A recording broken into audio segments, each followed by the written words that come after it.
नहमदुहु व नुसल्ली अला रसूलिहिल करीम अम्मा बाद फौज़ बिल्लाहि मिनश शैतानिर रजीम बिस्मिल्लाहिर रहमानिर रहीम सल्लल्लाहु अला हबीबिहि मोहम्मद व अला आलिहि व अस्हाबिहि व बारिक वसल्लम।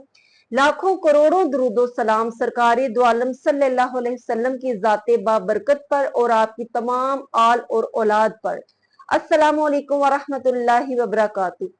मोहतरम सामीनो नाजरीन, जुमा रात और जुमा का दिन बिलखसूस जो है दुरूदो सलाम की कसरत का दिन है। वैसे तो हमें ऑल टाइम नबी पाक सल्लल्लाहु अलैहि वसल्लम पर जितना हो सके दुरूदो सलाम पेश करते रहना चाहिए, लेकिन कम अज कम जो लोग बहुत अपनी लाइफ में बिजी हैं, कोशिश करनी चाहिए कि कम अज कम जुमा रात और जुमा का दिन जो है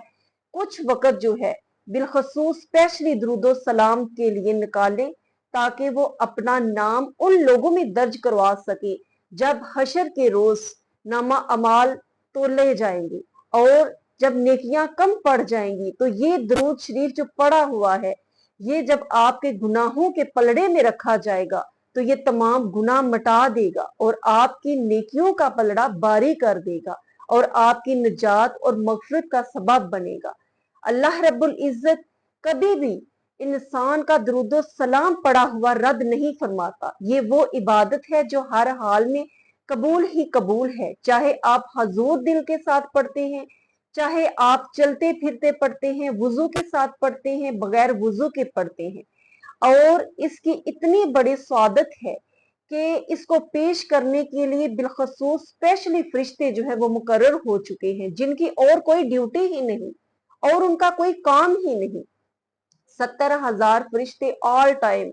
इसी ड्यूटी पे लगे हुए हैं कि वो दुरूदो सलाम के नजराने जो उम्मती पेश करता है वो उसी वक्त नबी पाक सल्लल्लाहु अलैहि वसल्लम की बारगाह में पहुंचा देते हैं। अब एक शख्स है वो 1.25 मरतबा दुरूद शरीफ पढ़ता है, 10 लाख दफा पढ़ता है, 1000 दफा पढ़ता है, 5000 दफा पढ़ता है, लेकिन आपने मेरे थंबनेल पे ये पढ़ चुके हैं कि एक वो दुरूदो सलाम है कि जो 1.25 मरतबा भी अगर आप पढ़े तो उसकी बानिस्बत वो दुरूद शरीफ अगर आप एक दफा उसको जिंदगी में एक दफा, ये नहीं कि दिन में एक दफा, जिंदगी में एक दफा पढ़ लेते हैं तो वो 1.25 दुरूद शरीफ आपने पढ़ा है उससे भी वो ज्यादा अफजल है। तो गुजारिश ये है कि ये छोटी सी बात, चंद मिनट की ये वीडियो आखिर तक जरूर सुनिएगा। बात है बहुत पते की और है बहुत गहराई वाली, बहुत डेप्थ है, इसमें समझने की जरूरत है। दुरूदो सलाम को कसरत से पढ़ना जो है, ये अक्सर लोग कहते हैं कि कसरत से पढ़ना क्या होता है, कितनी दफा पढ़ना होता है। बाज लोग हर नमाज के बाद एक तस्बीह पढ़ते हैं, बाज दिन में एक तस्बीह पढ़ते हैं। तो ये जो कसरत से पढ़ना है, कम अज कम अगर आप 300 दफा पढ़ते हैं, यानी 3 तस्बीहात आप करते हैं और उसके बाद 13 दफा और पढ़ लेते हैं, 313 दफा जो पढ़ना है इसको कहते हैं कि दुरूद पाक को कसरत से पढ़ना।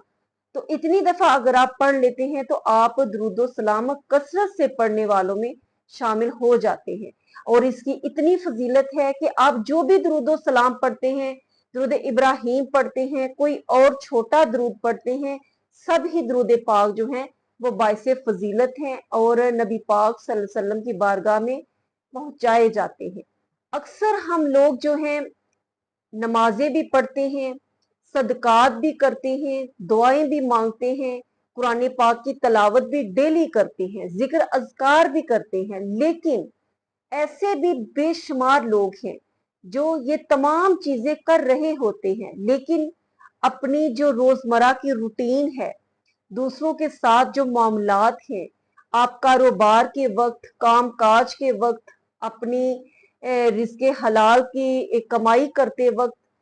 अपनी जो भी आप दूसरों के साथ मामलात रखते हैं, डीलिंग करते हैं, उसमें हम किसी भी चीज का जो है वो ख्याल नहीं रखते। अल्लाह रब्बुल इज्जत ये दुरूदो सलाम पढ़ने की सआदत किसी आम इंसान को अता नहीं फरमाता। अगर आप दुरूदो सलाम पढ़ते हैं तो बेशक आप में कोई स्पेशली चीज है जिसकी वजह से अल्लाह रब्बुल इज्जत ने आपको दुरूदो सलाम पढ़ने की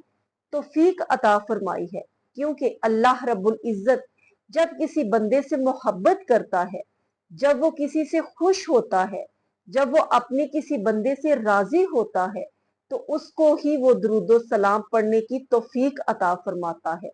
اسی طرح سرکار دو عالم صلی اللہ علیہ وآلہ وسلم اور صحابہ کرام، اہل بیت، امہات المومنین، ان کی جب آپ ان کا ذکر کرتے ہیں، ان سے عقیدت رکھتے ہیں، ان سے محبت رکھتے ہیں اور درود و سلام پیش کرتے ہیں تو ظاہر ہے ساتھ تمام آل اور اولاد پر بھی پیش کرتے ہیں، تو یہ اس وقت تک ممکن نہیں ہے جب تک کہ آپ پر اللہ رب العزت کی خاص نظر کرم نہیں ہوتی، نظر رحمت نہیں ہوتی۔ اللہ رب العزت اسی شخص کو درود و سلام پڑھنے کی توفیق عطا فرماتا ہے، انہیں لبوں پر یہ جاری فرما دیتا ہے جو لب جو ہیں ان تمام کی عزت کے لیے، تکریم کے لیے، اور ان تمام ہستیاں جو ہیں ان کی دل سے عقیدت رکھتا ہے، محبت رکھتا ہے اور ان کے گن گاتا ہے، تو انہیں لبوں پر اللہ رب العزت درود و سلام کے نذرانے پڑھنے کی توفیق عطا فرماتا ہے۔ ایک بات یاد رکھیے گا، آپ جمعہ کے روز درود و سلام پڑھیں یا جمعہ رات کو پڑھیں یا آپ ڈیلی پڑھتے ہیں، اگر آپ اپنی لائف میں سرکار دو عالم صلی اللہ علیہ وآلہ وسلم کے اسوہ حسنہ کو،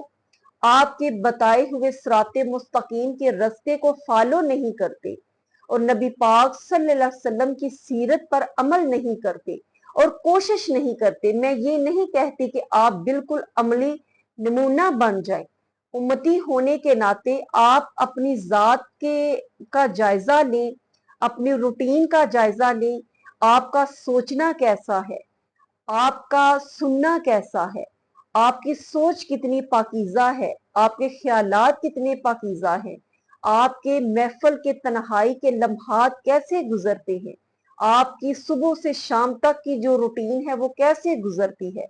آپ اپنے روزمرہ کے معاملات میں اسوہ حسنہ کو کتنا فالو کرتے ہیں، آپ اپنی لائف میں سرکار دو عالم صلی اللہ علیہ وسلم کی محبت کے گن گاتے ہوئے کس حد تک اس کو مد نظر رکھتے ہیں، اور صرف آپ اپنی محبت کا اظہار اپنے لب ہلا کر کرتے ہیں یا کہ ہر قدم اٹھاتے وقت آپ نبی پاک صلی اللہ علیہ وسلم کے بتائے ہوئے رستے اور طریقے کو مد نظر رکھتے ہیں۔ تو اگر آپ کی لائف میں یہ تمام چیزیں شامل ہیں، آپ کی نیت میں، آپ کے ارادے میں، آپ کی سوچ میں، آپ کے بول چال میں، آپ کے اٹھنے بیٹھنے میں، یہ تمام معاملات جو ہیں اس میں آپ کا دھیان جو ہے، آپ کے جو خیالات ہیں ان میں سرکار دو عالم صلی اللہ علیہ وسلم کی سیرت جو ہے وہ مد نظر ہوتی ہے، تو آپ کے لیے یہ سوچنا، یہ فکر کرنا، یہ خیال رکھنا، حضور صلی اللہ علیہ وسلم کے طریقے پر، ان کے اسوہ پر عمل کرنا درود پاک پڑھنے سے بھی بہت ہی زیادہ افضل ہے، اور یہ وہ ایک طریقہ ہے جو کہ 1.25 مرتبہ بھی اگر آپ درود و سلام کا نذرانہ پیش کرتے ہیں تو اس سے زیادہ یہ افضل ہے کہ آپ اپنی زندگی کو ہی درود و سلام کا نذرانہ بنا لیں اور ہر قدم پر آپ سرکار دو عالم صلی اللہ علیہ وسلم کے اسوہ حسنہ کو، سیرت النبی کو فالو کریں۔